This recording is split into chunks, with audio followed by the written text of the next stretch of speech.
honestly, I try to at least hear a verse and a chorus, unless the quality is poor. If the quality is poor, you might get 15, 20 seconds out of it for real.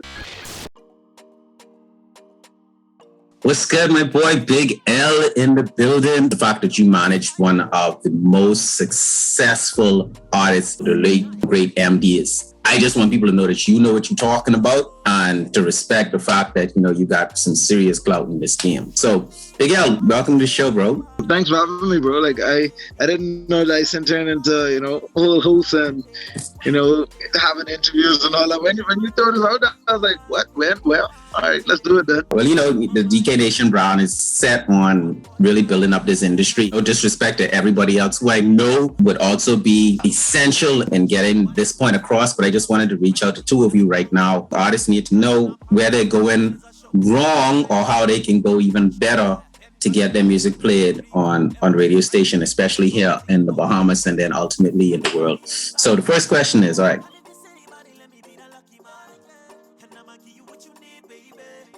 the main thing that artists need to know is that they're not in a fishbowl. All right, it's a big ocean out there of other artists. So don't think that when you sit to your computer today, you send your song today, the email comes through today, that program director only sees your email today. There's easily hundreds of emails that come through in the course of a week between artists, and not only local artists. That's another thing artists need to realize. There are a lot, because of the way technology is now, there are artists from all around the world who sit to their computers. They search for radio stations around the world that play their format. They look for the information that's available there, and they're not afraid to send their music to everyone. The same way you are sitting there thinking, okay, I can send it to, More 94, Hot Jams, The Beat, yada, yada. There are artists out there who literally are so far beyond their own circle or their own market that they're looking for the names of program directors, the numbers, the emails, and then of radio station. As long as you play their format, they're going to try their hand. And that's literally how it is. So I always try to get artists to realize it's not like a diss. When you don't get a response in a time in what you may consider a timely manner. But like for me, like I literally only I try to make Fridays my music listening day. And even on that Friday, there's only so much emails I can go through in a particular time. And what makes it even harder is the fact that some artists believe it's okay to send 5 and 6 songs to the station for the I've had this conversation with other artists, and I get why they think that's the way to go, because then they don't know which one the station may like or the program director may like to play. However, when you come to pushing a single, you have to actually try to be on a one accord, because if the single is what you're pushing, you want everybody to play the exact same song so that everybody hears and that song can become popular. If you send me a song, you send C-Note a song, you send Excitement a song, or whatever, or you send us multiple songs, and each one of us might like a different song. Mind you, most songs that get on might not even be a song that we like, It might be that the quality is good, the content is good, and whether I like the song or not, it's worthy of airplay. You know what I'm saying? Right. So when you put me in a position where I got to choose the one I like, C-Note might not like the same song as me. Right. Excitement may not like the same song as me. Cools may not like the same song as me. So you have 4 different stations. Let's say you send 5 songs. You have 4 different stations that may actually play 4 different songs. So mind you, if one of the stations plays a song in excess, that song may grow to the audience of that station.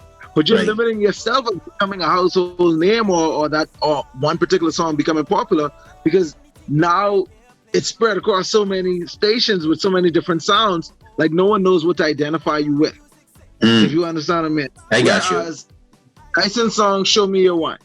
If all of us playing Show Me Your Wine, even if we're not playing it in high rotation, the chances of people not learning Show Me Your Wine is slim.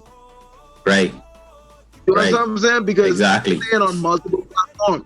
So whether I like Dyson's song, Show Me Your Wine, whether C-Note thinks, it's not the best one from Dyson, but the quality is there. It's a nice song. it get airplay. I got He you. might not put it in his, he might not put it in his A rotation, but it's gonna play. I might like it A level where I say, "Wait, this is hot." So it plays a lot more on my station. But the fact that that same single that you're pushing is playing on other stations, you're still gonna get some good push out of your music. So just to answer the actual question you asked, there's a lot of music coming in at any particular time. Right. I can literally screenshot and show my email right now. There's a lot of music going in at any particular time. When we started the Audio Mark Bahamian hit list, each week it was from local artists. It was anywhere from like 30 to 40 songs. Wow. And that's rough on a program that a week. Many of the songs actually ended up making into regular rotation, because some were really good and some were artists that I never heard about before. And then because it was a promotion, I actually had to listen to all of them. Right. So it was like, and watch this, right? Obviously, you're not going to listen to the entire song unless the song catches your attention enough for you to say, let me at least make sure it's clean all the way through and all that stuff before you. How long does that take? Listening to submissions could take up anywhere. I mean, if you're dedicated, like you're sitting there and that's all you're doing during this time, easily 2 hours. And that's before you actually get to adding the songs into rotation. Right. You know what I mean? Now, it may seem like 2 hours ain't a lot of time out of your day or whatever like that. But again, think about if you're stuck someplace listening to music straight through for 2 hours. After you done listen to a few of them, especially if they're not good, you start to check out. So you're not going to sit that entire time. Honestly, I try to at least hear a verse and a chorus, unless the quality is poor. If the quality is poor, you might get 15, 20 seconds out of it for real. But if the quality is there, then I try to listen to at least a verse and a chorus before I check out. I would say a top 40 format. But because of our location, geographically, what's not being in the Caribbean, what's not, we play Caribbean music as well, soca and the reggae and stuff like that. So we're not heavily hip hop. So if you hear a hip hop song, that hip hop song is really, really big. It's top charting. You understand what I'm saying? That's a good point too, right? Definitely in the top 40 of its genre. You know what I mean? As it relates to the reggae and soca, reggae and soca chart-wise is not necessarily as structured as those other genres would be, like the hip-hop and the pop and all those. They go by a lot more scans with streams and radio play from different markets. Like there's a lot more that goes into that, and the charts are much easier to follow. Whatever the top 10 songs, you pretty much hear on most stations, because all of us definitely know how to find out what the top 10 songs are. We could literally go on multiple charts, compare them, and they're almost identical most times. So coming up with that sequence for rotation is much easier. With the Bahamian music, soca and reggae, it takes a lot more of I don't want to say personal feelings, but definitely a lot more of road and your DJs and the people in the station was not that they have a more heavy hand in that kind of stuff. So when you talk about like the bigger dancehall songs, like I could look at charts, but then most times those charts are totally different even when it comes to reggae. Like the songs you actually see on reggae charts, you never even hear play in the club here, like because they're like legit real reggae songs. Like and most of the charts come from like Europe and you know what I mean? I got you. You still see songs from Toots and the Mayors, chart topping, you know what I mean? But the truth is, your market wouldn't consider that as a top song they want to hear. Because of my involvement with Bahamian artists, you know what I mean? Not just the ones that I've managed, but literally like just being good friends. I wish ERCA was to pass some rule or law or policy that requires stations to play a particular percentage of Bahamian artists in an hour. I don't really necessarily say it has to be rake and scrape or whatever, but a particular percentage of Bahamian artists in an hour. Now, what I personally did is I came up with my own percentage that I wanted to have be a reflection of me. So I actually try to format my hours to play a minimum of 25% Bahamian artists. All right. So even when it comes to like if a soca song has to play, there are Bahamian artists in my soca category. You know what I mean? If it's a reggae song, there are Bahamian reggae artists in my reggae category. So whether the song may be a big popular song on the road, you know what I mean? Because it really takes a lot for Bahamian artists to hit that big popular song on the road. You know what I mean? That comes few and far apart, but it does happen. But there are songs that I think are worthy of airplay still, and even though I play them, running the risk of when people don't know something, they change their dial. Even though I run the risk of that, I feel as though it's our duty to still give particular songs some play. I might not let it stay in rotation for 6, 8, 12 weeks. You know what I'm saying? Right. I'll definitely, you know what I mean, give it like some intro time. And if it grows, and a lot of times I have to reflect. An artist might not realize this, but when a program director gives you, especially for Bahamian artists, when they give you the opportunity to have your song played, they actually, you know, most times we follow on social media or other things like that to see if the song is growing or if you're doing any extra pushing and marketing for the song for us to keep it in rotation. If the only time I hear about you or your song is when it comes up in my log, I start to feel as though it ain't necessarily important for me to keep this song playing anymore. But if every time I turn it on, there's something you're doing, there's something going on, I feel as though there's somehow, because we don't have no charts to follow, Dyson. So it's not like I could look and say, but this is the number one song playing out from Bahamian artists right now. I can't, they'd be lying. Because whatever song come out here is totally based on someone. You understand what I'm saying? It's totally, bro, there's no one who could tell you which radio station is number one. It's all based on opinion. You mentioned MDeez. I don't even realize how smart people really realized MDeez was. Like MDeez was making memes out of his songs. He was consistent. He was online all day. Even if he was only sharing a joke sometimes, he stayed in your mind. He stayed in your like you had no choice but to remember his name whenever you thought about music or thought about, you know what I mean, Bahamian artists or what's not. And it was him. It was all him. Like he was way more active on social media than I am. You know what I mean? Yeah. And every time you went online, as you strolled through, you was guaranteed to see something he might have posted.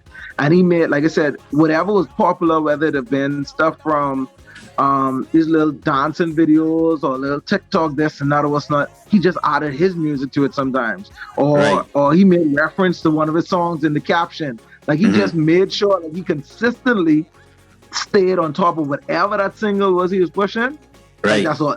But then again, music was his life. Like he literally didn't have a 9 to 5.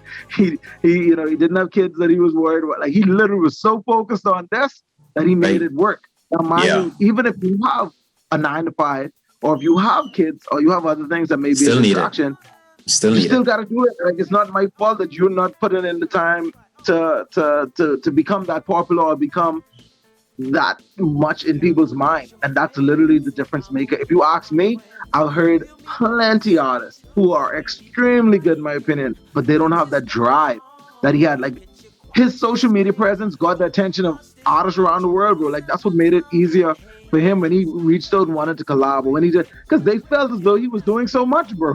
They literally felt as though he was really on the rise and like he was doing a lot, bro. So conversations were way easier to have. I mean, with the top artists, like we were having conversations with guys like Taurus, the Busy Signals, Dyson was in the process of writing for artists like Steph London and Baby Rexha, bro, off of networking. Wow. You understand what I'm saying? Baby Rexha, that's incredible. Country type artist.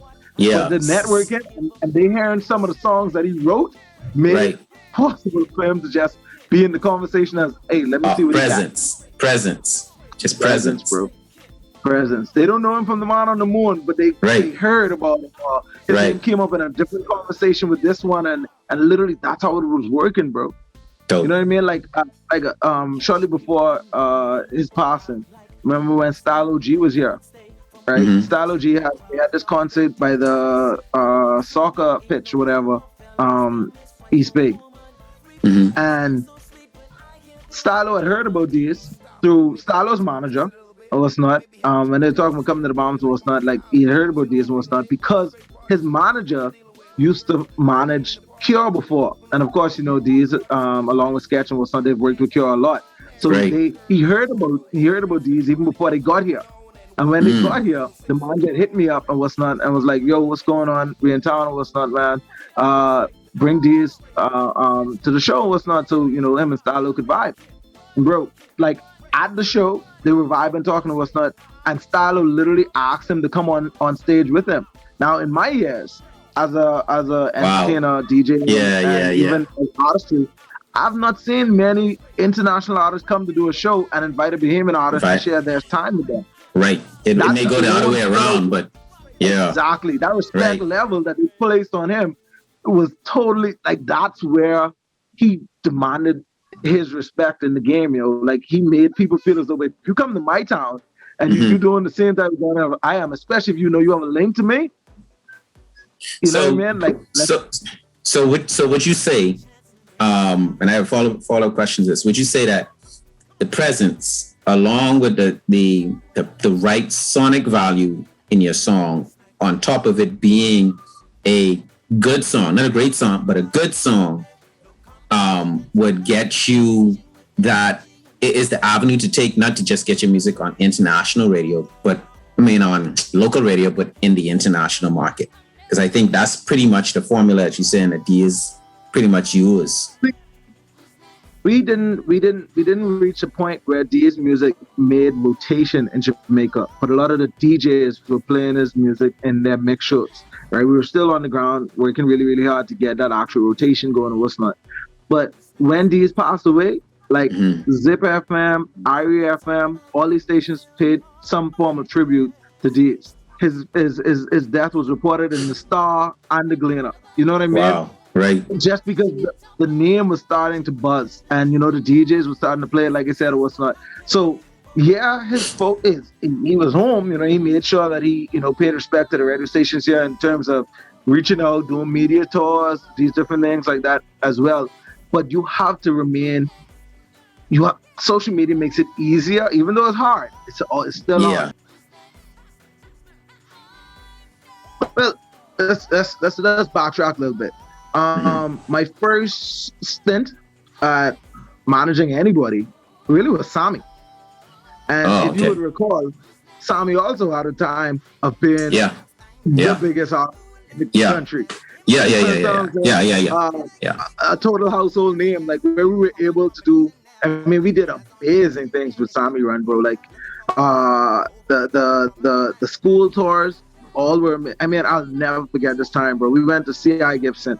And it was a guest appearance that the guidance counselor had arranged. And when Sammi walked in the gym, bro, all of the kids ran off of the bleachers, all the little girls at least, ran off of the bleachers and they smothered Sammi to the point where the teachers, everyone had to pull him out of that little circle. And it was crazy. Amazing. Everybody stood there like, this is a Bahamian artist getting that kind of love from these young people. You know what I mean? And we were able to pull off the Sammi Goes to Prom thing because of how popular he was. You know what I mean? He had a whole TV show because of a reality show because of how popular he was at that time. The best of the best performance. Sam was the first Bahamian artist to perform on the Best of the Best show. And that year that he performed at like 10 o'clock in the night after Nicki Minaj. You understand what I'm saying? Prime time? Exactly. Wow. Sammi was at a point where like it was crazy, and like I know. No, I performed Best of the Best in daylight. Daylight. So that's epic. I know that's just huge, bro. So and Sammi doesn't talk the talk as often as I think he should, but wait, we were having conversations, and this was before the Music Masters thing, bro. We were having conversations with Sony and Bad Boy, like legit, like getting ready to fly out to New York to meet with people. Like I still have emails in my Gmail, bro. Like really good conversations about getting this young guy to come up there and do some work or whatever like that, because they were really and this was the Bad Boy thing came shortly after the Best of the Best performance. But the Sony thing, they were there with us in Miami, bro. They came down to see him when we were in Miami. At best of the best. You know what I'm saying? At Right. best of the best. These are some different times. Like there are some songs that just blow up, bro. Yeah. Because Right. of the catchiness, maybe, or because of the gimmick that went along with it. Like there are things that just go viral, like, and we have no choice but to buy into it because everybody else doesn't buy into it. You know what I mean? Right. So Right. and then remember you talked about songs not necessarily being great but good enough and all the stuff like that. Those are some of the ones that last the longest. Right. The ones that aren't really great songs, but they were good enough and had something, some gimmick, some dance, something different about them. A gimmick. Yeah, right, dance. Something connects. Relate. That made people say, you know what? I vibing with this. You know what I mean? Whether it be like even with some of the Bahamian artists, some of them use like I'm a Bahamian from Nakaz. Right. You know what I'm saying? Now, mind you, Nakaz is a pretty great artist. You know what I mean? He's really, really talented. Yeah, shouts out to Nakaz. But the song became as hard as it did because of the content in that song. Right. It made all of us realize I's a Bahamian too. Because Right. he hit the nail on the head with all the points he made in comparisons to what Bahamians do. He did it in a hip hop, fusion type format. But the lyrical content of that was just vibing, bro. And the beat was nice. It was a good song. So that was an easy song for you to add to rotation, you'd say. Definitely good. I would prefer. Nah, I don't. Me personally, I don't think I have a preference in genre. For radio play, obviously I have a preference in what I like, but I don't think I have a preference in genre for radio play. I will say this though: Rake and Scrape is going to get. It's going to get played whether I like the song or not. Like that's literally how I feel about like Bahamian music as relates to Rake and Scrape. What's the reason for that? I don't scrutinize Rake and Scrape like I would see what Bahamian artists also got to realize, especially when they are competing for a spot. Mm-hmm. If you are competing with other Rake and Scrape artists, that pool is small. You know what I'm saying? The chances of you not getting any airplay really slim. But if you're in a hip hop round and you're competing against hip-hop artists from all over the world, right, you might not get that spot. Reggae, you might not get that spot. But those artists doing that Rake and Scrape, bro, I don't think. I mean, you probably have to record that in your bathroom for you not to get airplay, as relates to Rake and Scrape, and that's the honest truth, right? And then do you feel much Rake and Scrape there's not much coming out at one particular time. So when you get 2 or 3 new Rake and Scrape songs, you're so happy you can put them in rotation to give the other ones a little break. So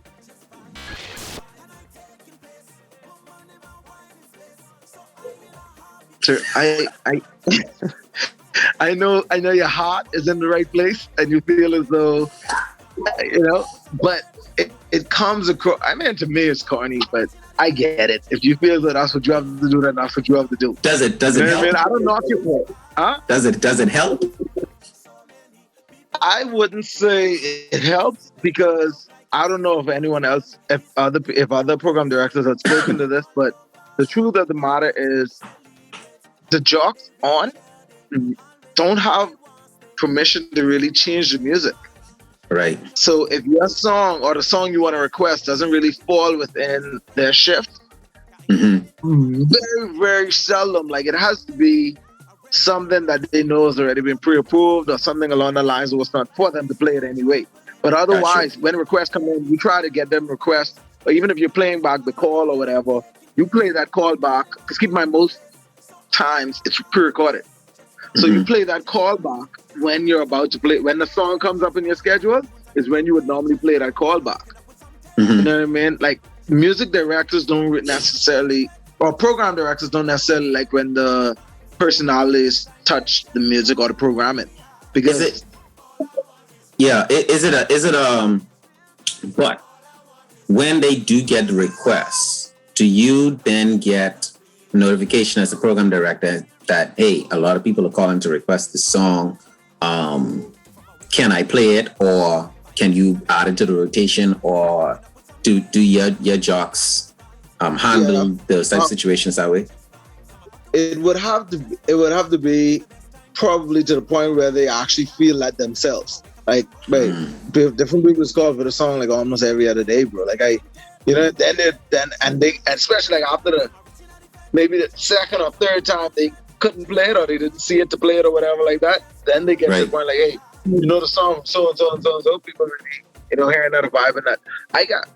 I'll be honest. Like, I'm really, really blessed to have some young people work with me, like Bahamian Trey, and Cameron and what's not. Mainly those two, because they're active on social media as well. But they literally know a lot of what's happening, especially with like Bahamian artists, more so than me. Even though I'm in it, they tend to be more in it than I am. Like they're a lot more on the ground as to what songs. And I give Trey a lot of credit on that as well. And even as an artist, I've seen like Trey really supports Bahamian artists. Like he's not one of those who's like focused on his career, his own brand or what's not. Like he's really about the movement. So I've had artists that I've never heard about before. I've seen like Trey literally has a guest artist basically 1 o'clock every Jesus Day. And even when their songs, like when he has artists in, like I give them a lot of leeway. You know what I mean? So even when there's artists that come in that the song doesn't necessarily hit rotation, he's still allowed to play the songs for the interview purposes. Okay. And hopefully after the interview, again, like I said, like there are times, bro, like where songs have been out for a while, but it isn't until that artists start putting in their own work, their own marketing behind their songs or what's not, that it forces me to play it. It's not about you. It's not about me. It's literally about our listening audience. And if social media or DJs or whatever who play out what's not make us feel as though like we got to get on this, bro. Like this is, you know what I mean? We do it. I know that artists put a lot of it on us as the DJs and the radio stations and stuff like that, feeling as though they're being stifled or not supported. But I gotta stress, it's a lot of it is on you. To self-promote, you have to market yourself, and then again, it's harder for me to take responsibility for it when I realize that the tools are available for everybody the same way. You have to. Social media is super powerful right now. You know what I'm saying? And even you might consider it being a lie. But don't just send that email that day and feel as though they had to see my email. They had to listen to my song. They had to. No, we did not have to. Like you could have literally got lost in the fluff. And if you sitting back just waiting, like that's not fair to yourself. Not if this is something you really want to make happen. You gotta act as though. Like I always look at it like what you have to lose, bro. Like that was me and MDeez approach to a lot of things we did. And I'm trying not to get comfortable, so I try to sense myself. But a lot of the attitude I wish the Bahamian artists would adopt is that you have nothing to lose, bro. Or sister, you have nothing to lose. Like the most the program director could possibly say to you is, "Nah, I don't like the song. Reevaluate it and get back." But that's one out of. Wait, we have like 20 something FM stations, bro. In this little NASA. You know what I'm saying? Like, just because I don't like it, don't mean C-Note and Excitement and Cools them. That don't mean they ain't gonna like it. Right. You know what I'm saying? I feel you. I might, and then if you push in and you still get some support elsewhere or what's not, it might go full circle where I have to now fall in line because the song is playing, and it's one of those songs now that have to be a part of my rotation. But a lot of the artists need to realize, like the same way, and if you're afraid to grind locally.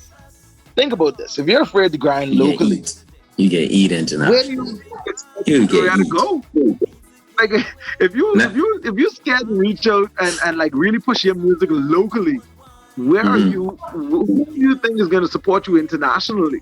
I'll admit, like we don't support our artists the way we should. I'll definitely stand by that as well because I've seen it and I know that's the case. And we don't start supporting until other people start, paying attention. But I promise you, those other people don't really pay attention until you have something going on at home. It might not be big or like You might not be a household name like a Dyson or Wendy or anything like that right now. You might not be a household name, but Right. unless you have somebody or some level of credit locally, the international market won't give you that respect either. Right. So you Right. still have to grind. Even if everybody does not know your name, you should at least be popular amongst other artists. Can you say, how do I get? Yeah, she just waking up. How do I hear? You can let her come if she wants to come, Wendy. It's cool. People need to understand it's my life. How do I get my music to you? One, and what will, well, you already said everything along the bettering my chances, but how should I structure? Sino gave a structure of how I should structure my music. Is you could just let me know how you prefer it to be sent to you, just so we have a general idea between you and he, what the template should look like. I definitely prefer the music to be sent to me through email, because I don't. Oh my God! Please do not send music to a radio station through WeTransfer. It's dated 7 days later, it's gone. Like, you can't guarantee that I'm gonna open your email within 7 days. Like, I look at emails like that, and I just scratch my head sometimes and be like, why did you think this was a good decision? Like, good advice. No, like, don't send it to anything that is time coded, or like, you know, you have to ask for permission. Right. The drive. Yeah. Bro, no, unless that person knows you personally, on a personal level, where they feel as though, let me follow up with this, I'm not gonna go through all of that. Right. Like, it ain't even a disrespectful thing. I just told you I have like 20 other songs to listen to. Like, if you make it hard for me to get yours, you clearly you didn't have to listen to that. You know what I'm saying? So, format wise, it definitely is better between MP3 and Wave. Wave gives a better quality. However, for what we do, MP3 plays just fine. You know what I mean? Wave is just like like MP3 is compressed. So, you know, those things, like an engineer would hear the difference. Right. The average person, the average listener, definitely got you. hear the difference. So you can send it in either format, because radio stations have processors and all those different compressors and all those things in their server rooms anyway. So before that music hits the airwaves, it is processed again anyway. Right. So if you send it in an MP3 format, you're fine. Another piece of advice that I would say is what I started off with: please don't send out your whole EP and expect us to figure what your first single should be. If you want that kind of advice, try to get some people together and have a listening party. You understand what I'm saying? Don't put that on us. Don't put that on us on the program director, because one, you look at it, and I probably listen to the first song, and if the first song I listen to ain't your best song, I ain't got time to listen to the rest, bro. And it's not an insult. I really hope like no one who listens to this takes it as this is coming from a place of arrogance or me trying to be insulting or what's not. Because I do this for the international. We get music. I get music sent to me from Sony, from VP Records, from Rhythm Stream, from. Come say hi to Uncle L. Radio Express. See Uncle L. Say hi. Hey, ZZ. See? Let me put up the earphone in so she can hear you. And then you can take it up right there. That's cool.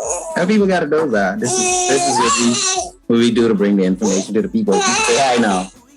They do the exact same thing where they send like full rhythms, and you choose whichever one you think is the best one on the rhythm. Like they do that kind of stuff as well. And they get the same, to me, they get the same attitude or response to their emails. I'm about to listen to the whole rhythm to figure out which one I like the most. I personally don't mind waiting to see how the rhythm is marketed, which one of the artists put in the most work to get theirs out there. Because you would the same rhythm that Dex's Daft song on Call Me If, bro, that rhythm has probably about 12 or 13 different artists on it, you know. Mm-hmm. But the two songs that you hear is the Shenseea and the Dexter Dops. Go ahead. I didn't have to get better to play the Dexter Dops and the Shenseea and whatnot because they were doing the work to make those songs popular off of that rhythm. So that's just a part of like what that's a struggle. And for Bahamian artists, I feel as though you shouldn't fight that struggle. Just do a listening party. Put in the work yourself first. Before you even reach out, put in the work yourself first. Let some people who, not a bunch of yes men, but people who you feel as though their opinion would really matter, get them together or send it to them. And see if you could get a consensus of which one of these singles, if you have 4 or 5 that you can't choose from, let them help you choose that, and then you send one single to every station. I feel you. You understand what I'm saying? Right. Along with information of your name, your in this day, you know, I've been pushing the whole concept of having bios and EPKs and things that are readily available for anybody to search you. You know what I mean? I've been pushing that for Bahamian artists to get into that. Like, you at this stage in the game, it shouldn't be hard for anybody to figure out who you are, what you make, and how to find you. Not if you're an artist. So put that kind of information out there. You know what I mean? If you're taking this as a career. If you're doing it as a hobby, the rules don't apply to you. You can do it however you want to do it.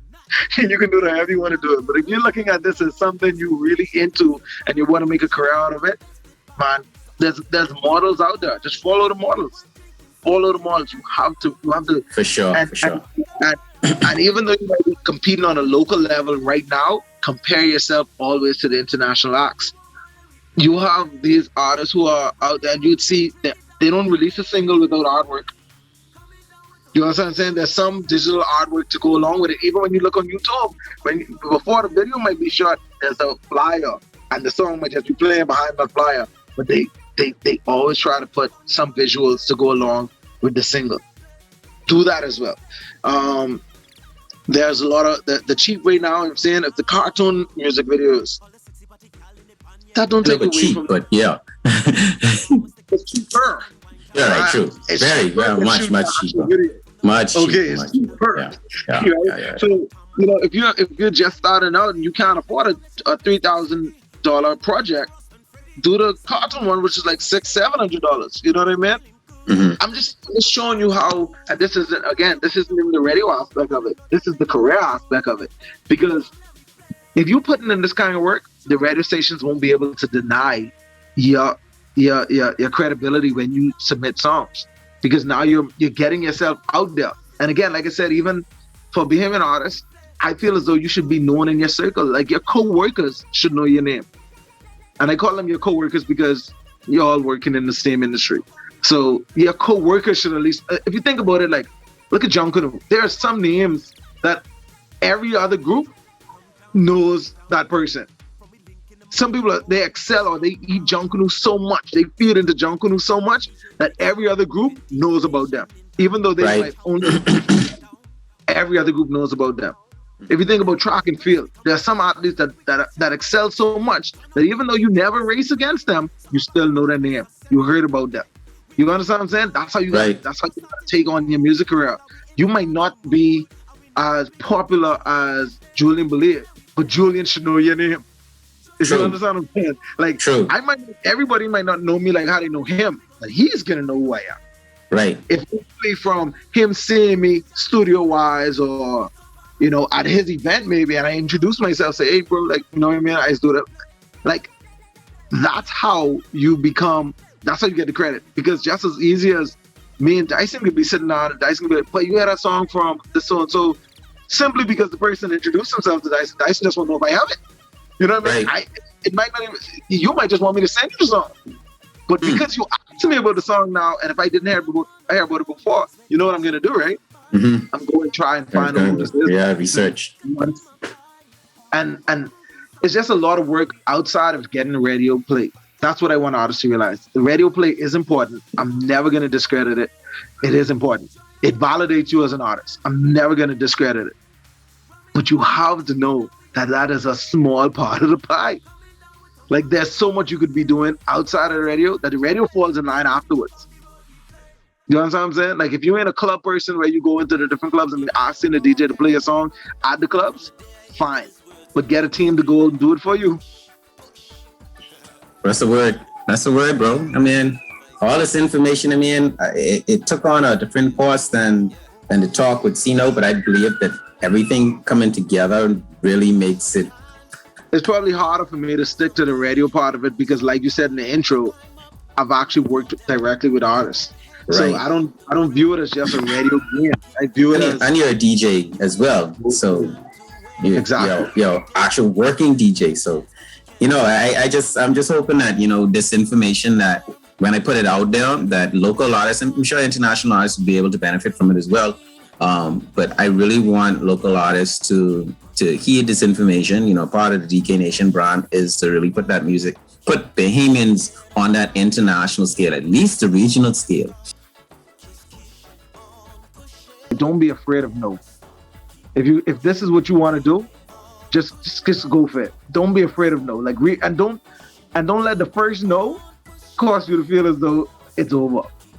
Even if you go to other people first and then come back to that person who told you no, you gotta keep going if this is what you really want to do. And like this is something MDeez always said. It isn't Dyson's dream. It isn't my dream. It isn't 194's dream. It isn't Jam's or Hot or Beat dream or what's not. It's the program director. It's your dream. Right. Your goal. It is your desire to have this happen. You can't blame us. You can't blame anyone. You have to realize that hurdles and obstacles are in everybody's way. Any industry, any profession. Well, the music industry isn't special. Like everybody has hurdles that they have to jump over. Even doctors have to have exams every year. Like there are hurdles you have to jump over in every field. No matter how good you may think you are, there are always going to be hurdles and obstacles in your way. And if you take no, you have no one to blame but yourself. We can tell you no all day, every day, and that don't hurt you. You just got to get better or try different avenues. But you can't be afraid of hearing no. And I know if I had this information when I started, I know for a fact I'd have been much further ahead. Bahamians in entertainment and in music would be further ahead. So kudos to you and your entire team. Shout out to the Playhouse family. Shout out to More 94 and much respect. I really appreciate this. Thank you, Dyson, for the invite. Hopefully some parts of it they take and it helps. That's all. I just hope it helps. I'm sure of it. All right, bro. Enjoy the rest of your holiday. Bless him, man. Go give ZZ a hug and a kiss for me. Will do. All right, bro. Just keep on pushing. Bring it down. You got to get up. You got to keep on pushing.